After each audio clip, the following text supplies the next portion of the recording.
Graças a Deus. Eu cumprimento a todos com a paz do Senhor. Amém, igreja? Aproveitando vocês de pé, eu queria que vocês pegassem a palavra do Senhor. Segundo livro de Reis, no capítulo 20. Graças a Deus. Eu quero aqui agradecer a Deus por essa oportunidade de estar aqui. Agradecer à pastora pela oportunidade de estar trazendo essa palavra nessa noite. E agradecer a você que não mediu esforço de estar aqui nessa noite para ouvir e para adorar, bem dizer, aquele que tudo pode. E você que está na sua casa, né?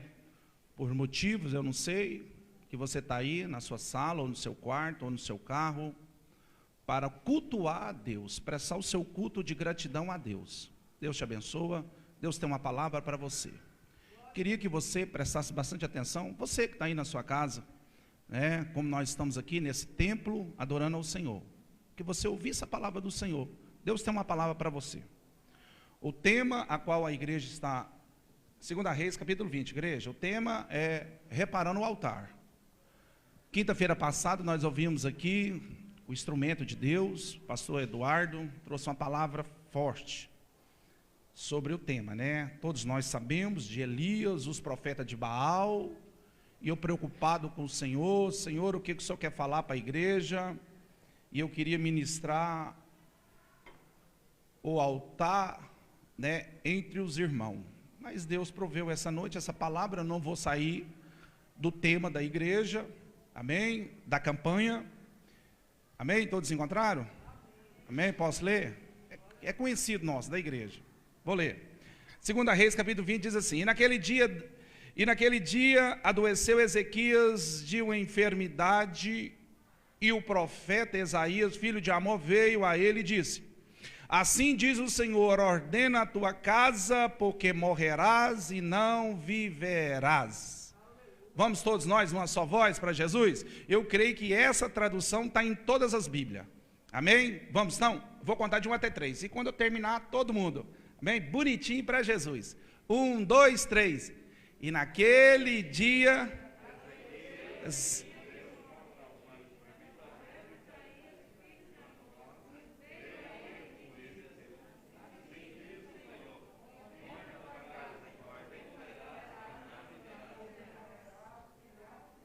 amém. Pode sentar, Deus abençoe.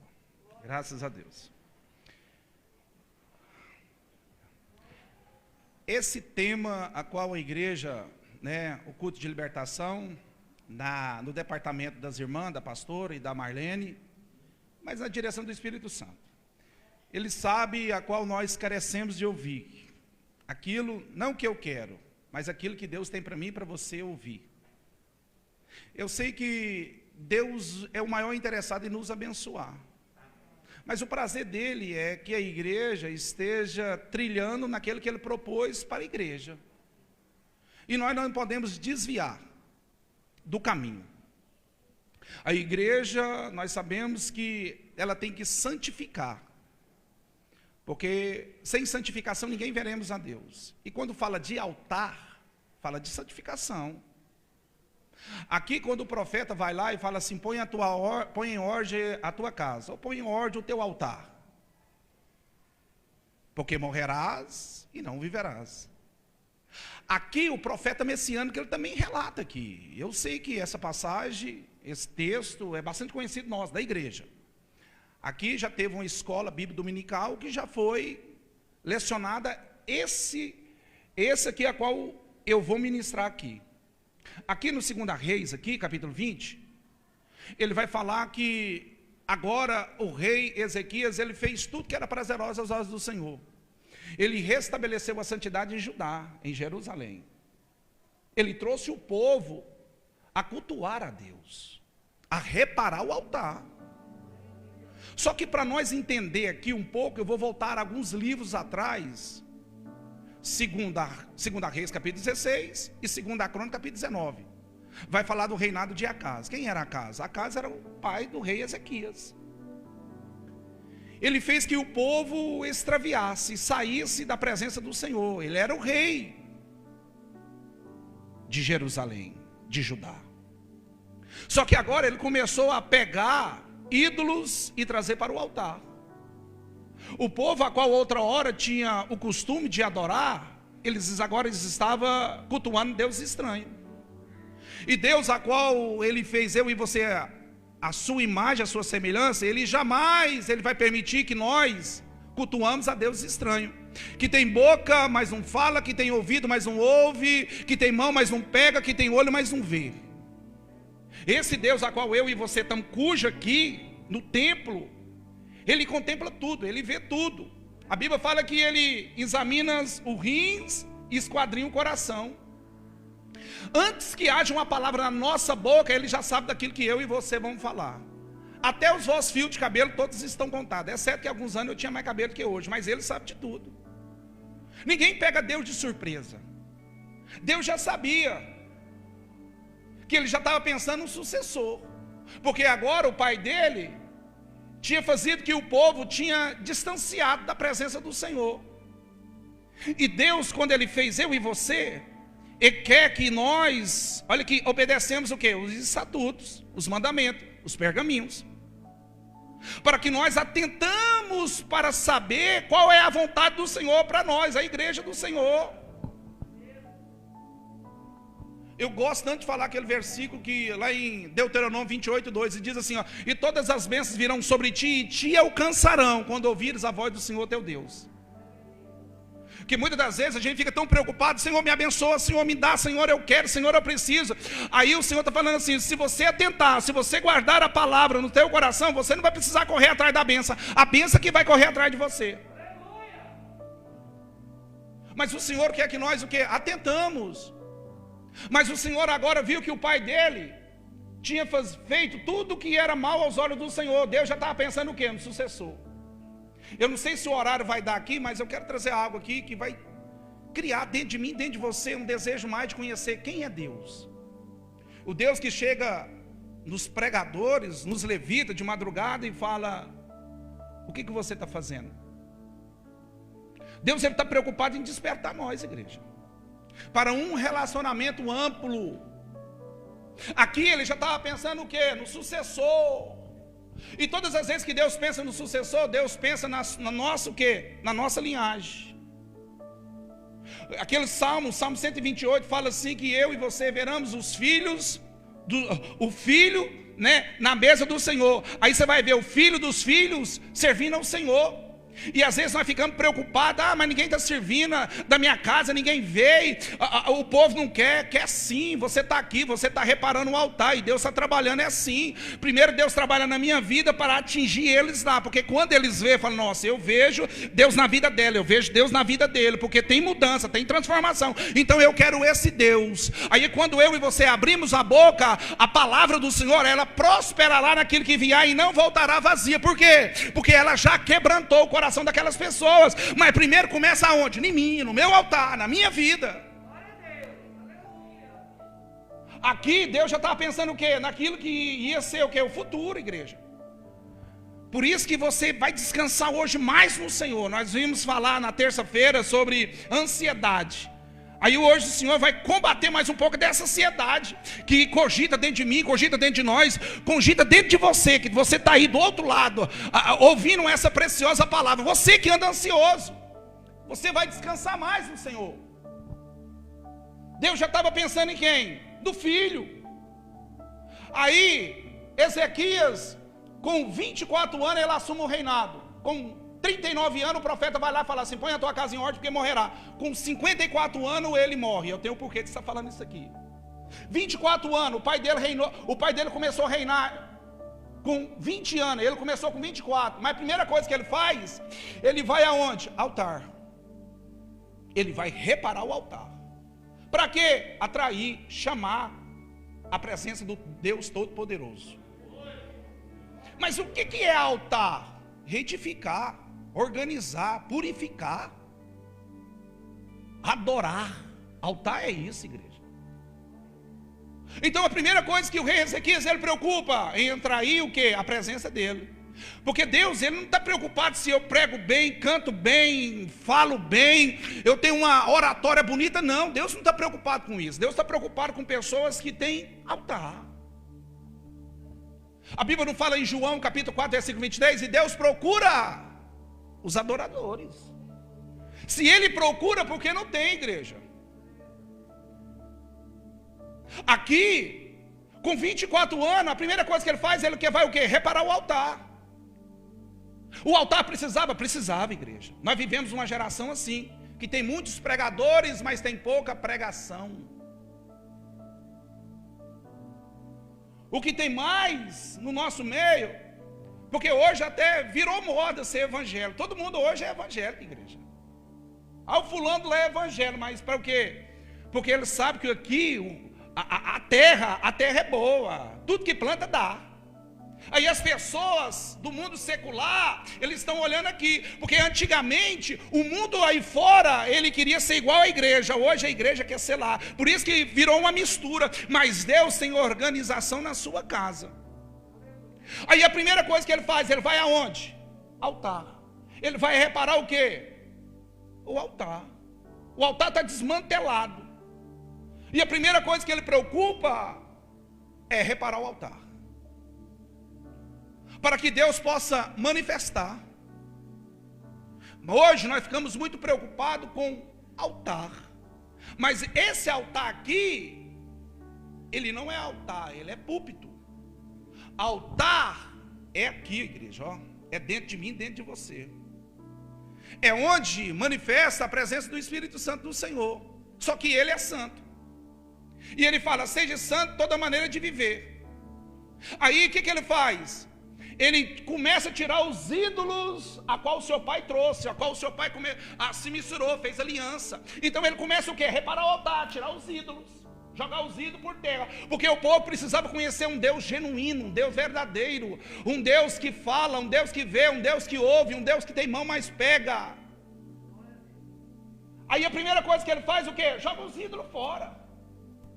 O povo precisava vir, o povo precisava sentir, o povo precisava ver quem é esse Deus, porque ele sabia qual o pai deles tinha contado, o Deus que tirou eles da mão de quem? De Faraó, o Deus que salvou eles aonde? Lá no Egito, do Egito, tirou eles do deserto. Mas aqui ele está preocupado. Aí a primeira coisa que nós vemos, se nosso corpo é o altar, então o que precisa nós reparar? Isso aqui, igreja, ó. Boca, língua. Temos que tomar muito cuidado, porque o que a gente mais vê hoje é pessoa profetizando aqui, mas lá fora amaldiçoa. Uma fonte d'água, ela não pode jorrar duas águas, ou jorra água salgada ou jorra água doce. Com ela eu dou vida e com ela eu o quê? Eu lanço morte também. É essa palavra aqui, é essa língua. Você acha que o inimigo é bobo? O inimigo, ele vai pegar a primeira coisa, ele vai pegar aquilo que eu lanço de palavras, olha aqui, negativa, para usar contra a vida do próximo. Porque as setas, flechas, dados, é coisa maligna, é coisa satânica. Então a igreja precisa o quê? Reparar aquilo que fala. Parar de chegar em casa e amaldiçoar o que é seu esposo, amaldiçoar a sua esposa, amaldiçoar os seus filhos. Porque Deus, ele quer usar o que? Eu e você como a voz profética nesses últimos dias. Deus quer usar nós. Só que muitas das vezes, olha aqui, ó, o deserto, a luta, nós pensamos, agora é o fim, agora acabou. E para a primeira coisa que acontece, eu começo o que? Lançar palavras tórpias. Temos que reparar. Aqui foi pregado aqui quinta-feira passada, tudo bem, repara o altar do casamento, da casa, mas se eu não reparar, eu primeiro, não adianta eu querer mudar ninguém. Primeiro eu mudo eu. O Elias trouxe um estudo aqui uma terça-feira, uns tempos para trás, sobre o poder da língua. Se o meu corpo é templo do Espírito Santo de Deus, o que sai da minha boca? O que sai da nossa boca? Porque a Bíblia diz assim, ó, olha aqui, ó, sobre o poder da língua. Só que nós, essa geração, ela tem que tomar muito cuidado. Porque o inimigo, primeira coisa que ele vai fazer, olha aqui, ele vai jogar. E quando eu lanço a palavra, olha aqui, ó, ela já foi lançada. Então, antes de lançar a palavra, olha aqui, ó, respira, deixa seu cérebro oxigenar. Não é amaldiçoar as vidas aí, não. Eu e você fomos chamados para abençoar e não amaldiçoar. Pastor, mas na igreja não tem amaldiçoão. Tem sim. Se a Bíblia fala que tem amaldiçoão, maldição que acompanha os pais aos filhos até a terceira e quarta geração. Tem muitas vidas que estão amaldiçoadas por líderes. Ah, se você sair dessa igreja eu te amaldiçoo. Abençoa. Ah, se você não namorar comigo, você não vai namorar com ninguém mais. Abençoa. A forma que você abençoar, a bênção vai vir para você. Então nós temos que tomar muito cuidado com isso, igreja. Quantos filhos hoje estão amaldiçoados pelas suas mães? Cresce sobre maldição, paterna e materna. Segunda coisa que nós temos que reparar, porque aqui é grande, já acabou o horário. Olha aqui, segunda coisa, os nossos olhos. Se meu olho for treva, todo o meu corpo é treva também, igreja. O que a igreja tem visto nos últimos dias? Só luta, só demônio? Está na hora da igreja ver o que? Prosperidade, bênção, provisão, cura, salvação, libertação. Olha que porta aberta. Deus vai abrir os teus olhos espiritual para você sair daqui para fora, para você contemplar a tua vitória, a tua bênção, aquilo que você tanto ora, tanto busca. Está na hora de ver. Filipe fala para Natanael: Natanael, vem ver Jesus de Nazaré. Natanael fala assim: pode vir uma coisa boa de Nazaré? Quando ele chega perto de Cristo, te vi debaixo da figueira. Ah, agora eu vejo que tu és o mesmo Messias. Só porque eu te falei que te vi debaixo da figueira e você crê, agora você vai ver anjo subindo e anjo descendo, vai ver a glória de Deus. Igreja tem que ver poder, igreja tem que ver bênção. Pastor, mas você não sabe da luta que eu estou passando na minha casa, no meu casamento. Vê bênção, vê providência. Determina lá que as coisas vão acontecer, tu vai ver. Porque ultimamente nós só estamos vendo isso, sabe o quê? Desculpa o termo da palavra, desgraça na vida do outro. Mas a gente tem que ver o quê? Restituição, reedificação, Deus levantando. Deus tem poder de levantar a sua vida, Deus tem poder de levantar o seu casamento, Deus tem poder, olha aqui, ó, de mudar a sua vida de um dia para a noite, da noite para um dia. Ele tem poder, mas para isso aí eu tenho que crer. A fé é o firme fundamento das coisas que não se vê, mas a certeza daqueles que confiam no Senhor. Eu não estou vendo, mas eu vou pela fé, eu vou crendo. Por quê? Porque Deus vai fazer. Ele vai fazer, Ele é fiel, igreja. Ah, mas a minha família não quer. Quer sim. Começa a ver o seu filho entrando na porta da igreja. Começa a ver o seu filho cantando aqui, pregando aqui. Começa a ver, olha aqui, ó, a sua família na presença do Senhor. Pela fé eu vejo. Segunda coisa que ele faz, ele vai para a praça, cultuar, bem dizer, glorificar. Quem tem o altar levantado, ele não tem tempo para, olha aqui, ó, ele não tem tempo para falar mal do próximo, não.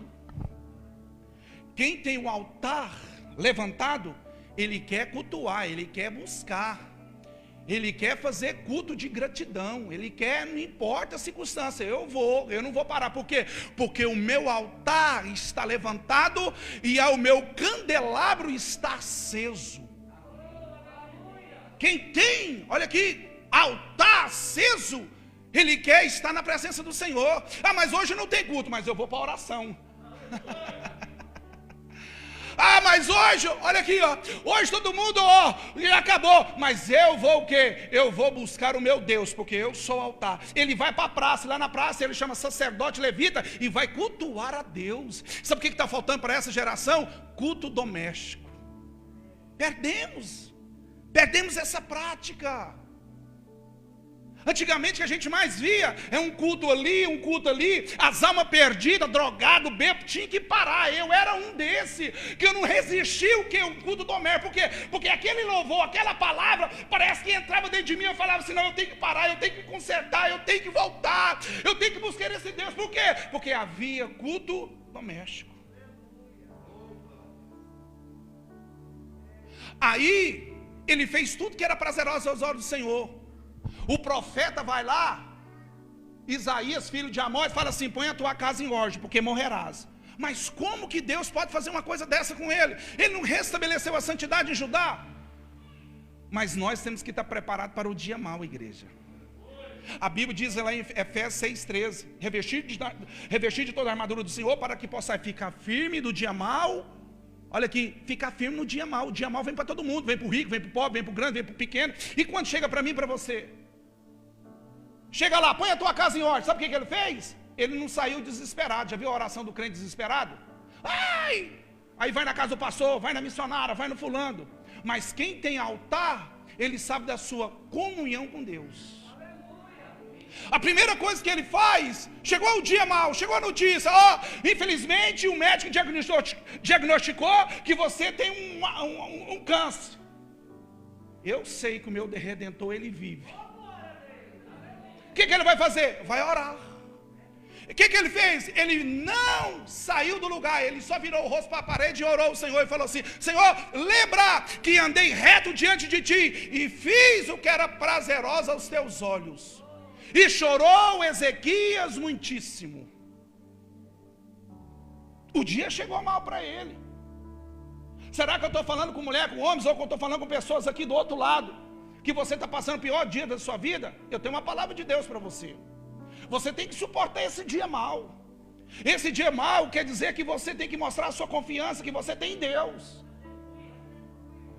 Aqui ele tinha confiança, porque ele tinha altar, ele tinha adoração, ele fez algo. Mas o profeta foi lá: põe a sua casa em ordem, porque vai morrer. Virou o rosto para a parede e orou. Lembra que andei, fiz. O Senhor fala assim: volta, porque eu ouvi e vi as suas lágrimas. Deus vê tudo, igreja. Deus vê tudo. Não tem nada oculto e escondido diante de Deus. Ele sonda tudo. Ele vê, igreja. O pastor, vamos orar, igreja. Pastor, eu estou orando, mas Deus sabe se eu oro ou se eu não oro. Porque vai chegar dias que eu vou ter que ter altar, porque eu vou orar e diante de Deus há um memorial.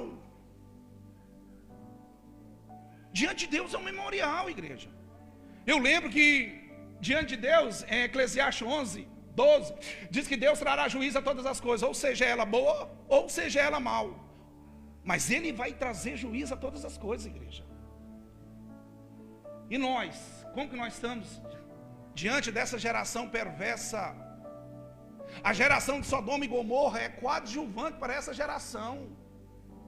Mas nós, a igreja que foi levantado, ela tem que estar no mundo, mas não pode contaminar no mundo.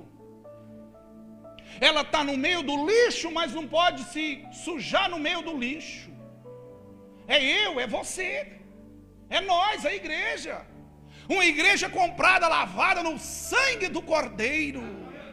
É essa igreja. Aí fala assim: volta, porque eu vi. Eu podia ficar aqui. As suas lágrimas. Fala para ele que eu vou acrescentar 15 anos de vida. Acrescentou. Esses 15 anos de vida, Deus deu um filho para ele. E o filho chamou Manassés. Ele fez tudo que era prazeroso do Senhor. Ele ensinou, como você, mãe, como você, pai. A Bíblia não fala lá em Provérbios 22:6: instrui, ensina a criança o caminho que deve andar, porque quando ele crescer não se desviar. Ele ensinou. Mas quando a criança chegou a uma determinada idade, ele não quis saber. Não. Ele teve interesse para as coisas do mundo.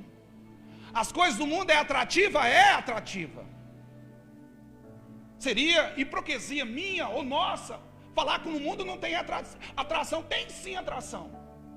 Mas a presença do Senhor, olha aqui, na vida do homem, o homem que tem altar, o homem que tem vida com Deus, a mulher que tem vida com Deus, jamais ele vai trocar aqui por lá. Pode passar luta, pode passar escassez, pode passar perseguição, mas eu prefiro passar aqui do que passar lá. Luta foi feita para mim e para você, igreja. A Bíblia diz: no mundo tereis aflições, sendo de bom ânimo eu venci, e vós vencereis também. Pastor, não concordo com isso. Mas aqui, a primeira coisa, ele teve, ensinou. Mas deixa eu só trazer 3 coisas aqui para mim e para você. Ele fez tudo que era prazeroso ao Senhor.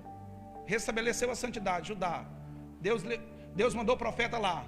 Mas eu quero trazer uma lição aqui. Primeira lição que eu trago. Servir a Deus não quer dizer que nós estamos imunes do mal. Não é porque eu e você está aqui, que o diabo, ele não vai tentar eu e você. Vai tentar eu e você. Servir ao Senhor tem que redobrar a vigilância. Porque nós temos um inimigo oculto, escondido, o diabo. Segunda coisa, uma vitória não quer dizer o fim da nossa batalha. Por quê? Deus mandou um anjo, fulminou, esquartejou 185 mil assírios, sem ele botar ou um soldado ou uma espada na guerra. Deus matou. Porque tem vitória na nossa vida, igreja. Quem dá é Deus. Mas Deus quer posição, Deus quer altar. Deus quer que eu e você reparamos. Perfeito, ninguém é perfeito. Se eu falar que eu não peco, eu estou fazendo de Cristo mentiroso na cruz do Calvário. Mas uma vitória não quer dizer o fim da nossa batalha. Por quê? Porque quantas pessoas, depois que conseguem um carro novo, não é mais aquele crente perseverante. Depois que casa, que consegue, o auge, não consegue ser aquele mesmo crente que era antigamente. Quantas vitórias que Deus dá para o povo, portas abertas, o povo não quer vir mais cultuar a Deus.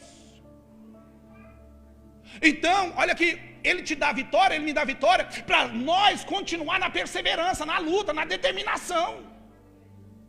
Eu recebi a salvação, Deus me deu uma porta, eu vou continuar buscando, eu vou continuar, porque eu quero o quê? Eu quero fazer algo aqui, porque quando chegar naquele grande dia, Ele me engarladoar, o meu garladão. Terceira coisa, temos que estar preparados para o grande dia, igreja. Temos que estar preparados para o grande dia. O profeta vai lá, põe a sua casa em ordem. Olha aqui, a preocupação dele, virou o rosto para a parede e orou. Tem momento que chega na nossa vida, olha aqui, eu e você tem que estar preparado, igreja. Chegou, não adianta eu correr atrás do pastor, não adianta eu correr atrás do vice-pastor não, que não tem como não. É você, é eu e Deus. Tem momento que vai ser assim, igreja. Nós estamos vivendo uma época a qual nós nunca imaginaria todo tipo de atrocidade que o ser humano é capaz. Então a igreja, ela tem que estar o quê? Atenta aos sinais que a palavra fala. Mas aqui eu e você tem que estar o quê? Preparado. As 10 virgens, todas elas tinham sua lamparina acesa. Todas elas dormiam, adormeceram. 5 prudentes e 5 insensatas. Aquela noite lá veio o noivo. Elas todas levantou. Aqui não tinha azeite, me vende do teu azeite. Não tem como vender, vai aonde compra. Não tinha como comprar. Isso é para mim e para você, igreja. É hora o quê? De buscar. Mas o Espírito Santo é azeite? Não, ele é semelhante a um azeite. O Espírito Santo é um fogo? Não, ele é semelhante a um fogo. O que ele é? Um ser. Será que nós conversamos com ele? Será que nós falamos com ele todo dia, toda hora? É ele que está selado para aquele grande dia. Altar para estar aceso, altar para estar levantado, tem que ter a presença dele, igreja. O que a gente mais vê hoje é pessoas perdendo a presença do Espírito Santo por causa do quê? Por causa de coisas que nós às vezes achamos que não tem significado. E muitas das vezes tem. Porque se não tivesse, não tinha matado tantos crentes. Muitos crentes hoje não oram mais. Não lê mais Bíblia. Não tem força para jejuar mais. É Ele que dá força. A Bíblia fala que é Ele que intercede por nós com um gemido inexprimível. É Ele que vai levar eu e você naquele grande dia. Então o altar começa por onde? Pela presença dele. Ele habita na minha vida, ele está na minha vida. Porque tem muitos que a gente vê hoje aí que prega aqui, ele usa por quê? Porque ele tem compromisso com a palavra. Mas quando desce do púlpito para lá, ele sai da vida de muitos. Altar. Porque se eu venho com ele, eu falo com ele, eu canto com ele, eu prego com ele, vou embora com ele, deito com ele, acordo com ele, como com ele, trabalho com ele. Por quê? Porque ele está selado, igreja. É a presença dele na nossa vida. Por que a gente mais vê hoje, sabe o que é, igreja? É as pessoas que não falam mais da presença dele. Fala o Espírito Santo, mas quem é ele? É ele que desceu. Os discípulos falam assim: ó, tu não vai, se eu não for, ele não vem. É ele que é o nosso amigo, igreja. Ele é uma pessoa. Você tem conversado com ele? Ele teve um filho, cresceu, não quis ficar no altar. Quantas mães, quantos pais que ensinou o seu filho, ensinou o seu filho, mas quando ele chegou a uma idade adulta, ele não quis ficar aqui, foi para lá. Aí tem muitas mães que falam assim: pastor, aonde eu errei? Eu criei, eu levei meu filho para a igreja. Aonde eu errei? Onde você errou? Aí, você levou para a igreja, você não levou para Cristo. Há uma diferença muito grande de você levar para a igreja e de você levar para Cristo. Levar para Cristo é nós ensinar a nossa criança quem é Jesus. Não é simplesmente nós chegar e falar assim: ó, tamo aí, joga a criança aqui. Não ensina. Aí eu perguntando a Deus: Senhor, por que ele cresceu? Por que a presença, um menino saiu da tua presença, não quis vir mais? Se o Senhor não tivesse dado 15 anos de vida para ele não tinha filho. Porque ele pediu, igreja.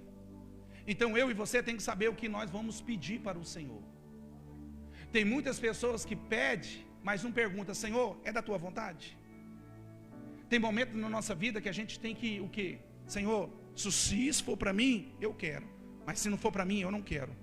Porque tem bênção que se transforma em maldição lá na frente. Tem caminho para o homem que parece ser certo, mas o final dele é a perdição. Aqui está reparando o altar? Tá. Mas vai chegar empecilho? Vai chegar embaraço? Vai. Tem porta que abre, mas é lá na frente você morre espiritual. Quantos casamentos que pessoa casava e pessoa, agora é o casamento. Passou um tempo, os dois saíram da presença de Deus, porque olhou pela aparência. E crente não olha pela aparência. É onde nós temos que tomar muito cuidado. Olha aqui, sobre essa palavra aqui, o que eu quero dizer aqui? Tem coisas que acontecem na minha vida e na sua vida. Olha aqui, está no caminho certo, está no caminho certo. Mas tem coisas que a gente tem que o quê? Observar. Deus quer falar de uma maneira e Deus quer falar de outra maneira.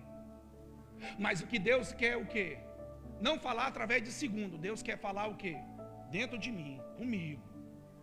Só que a igreja do Senhor Jesus Cristo precisa o quê? A ter sensibilidade. Eu queria orar para você. Você que almeja mesmo a ter mais sensibilidade, a ser cheio da presença do Senhor.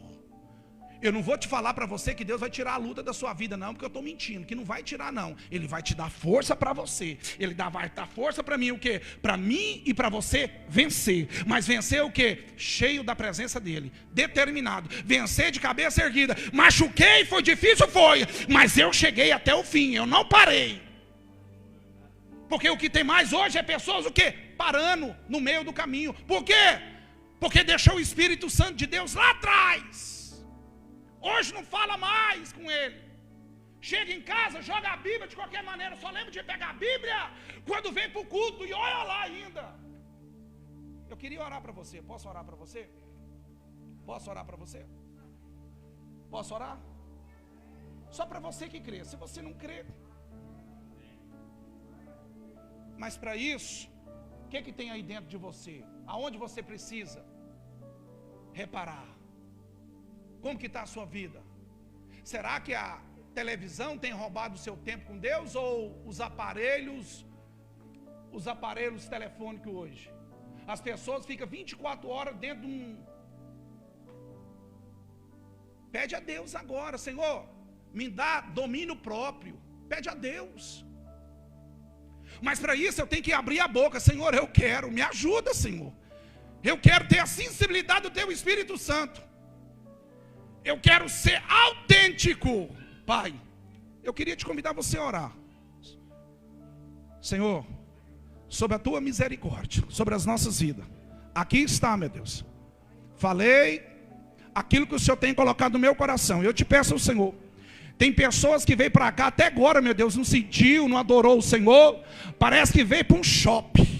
Parece que veio para um desfile, mas aqui é lugar de cultuar. Aqui não é lugar de passear, aqui é lugar de adorar.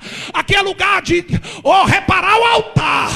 Aqui não importa se tem uma casa boa, se tem dinheiro, se ganha muito. Aqui todos é igual, aqui todos tem que se prostrar diante dele. Você, eu, ninguém é melhor do que ninguém. Aqui é eu e você tem que reparar o altar, porque senão a minha presença aqui se torna qualquer coisa. Sem atrair o olhar dele. Meu Deus, aonde a tua filha, aonde o teu servo precisa, meu Deus, ajuda ela, ajuda ele, meu Deus, dá força para ela, me dá força, Senhor, agora, para mim chegar até o fim,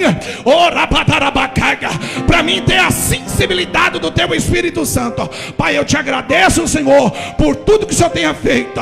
Continua falando conosco através da tua santa e poderosa palavra, em nome de Jesus. Deus abençoa você que está em casa, Deus abençoa você, amém.